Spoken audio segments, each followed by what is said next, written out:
34. How to Pray. Part 6. Being mindful of what you pray for. April the 17th, 1956. Good morning, friends. We are more likely to be troubled by God's no than by His answers to our prayers. In fact, it is very rare that any Christian complains or expresses regret because God has answered his prayer. And yet, Scripture clearly asserts that at times the worst thing that can happen to us is for God to hear and answer our petition. Psalm 106:15 gives a forceful illustration of this. Speaking of Israel in the wilderness, it declares that God, quote, gave them their request but sent leanness into their soul. The Lord granted a nation their prayers, but with tragic consequences. Israel had been redeemed from slavery to Egypt and led miraculously into the wilderness. The journey from the Red Sea to the shores of the River Jordan was a short, quickly accomplished trek, but the Lord held Israel in the wilderness, purposing to prepare them for the responsibilities of liberty by means of the testing of hardship endured for freedom's sake. Obviously, the wilderness experience involved serious difficulties. A vast population living in tents, moving slowly and requiring great areas for grazing their livestock.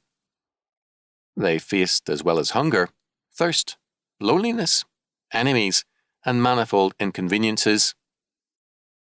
All these things were intended by God as part of their training.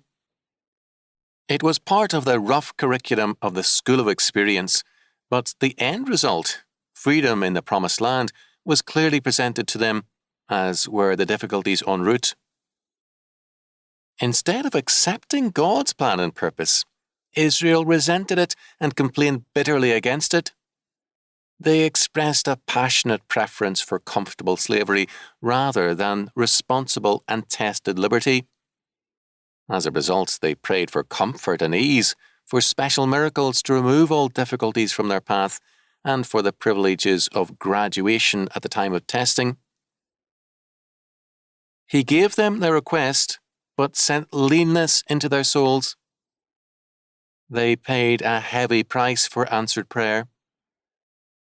In being delivered from the burdens of the present, they were also delivered from the privileges of the future. We can never run away from today without at the same time running away from tomorrow. The very blessings and privileges God purposed to give them required the present problems. They closed the door to the Promised Land by refusing to accept the wilderness experience as God intended it.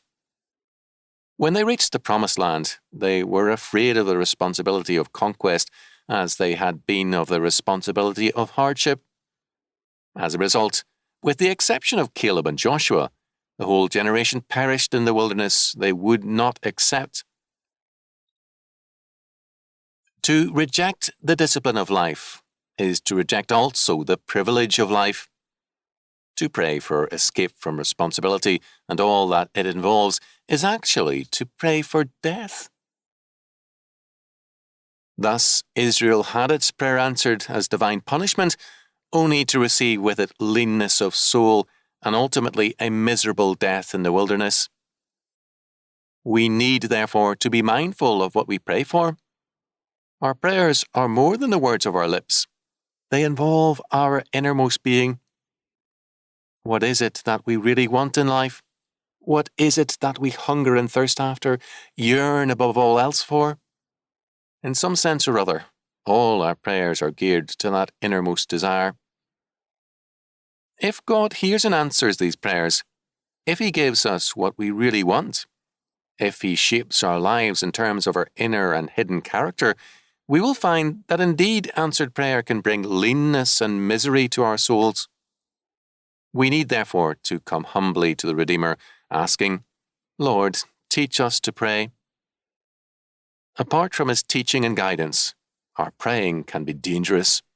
We need to pray in Jesus' name, in His person and in His Spirit, because any other praying runs the risk of being answered to our sorrow.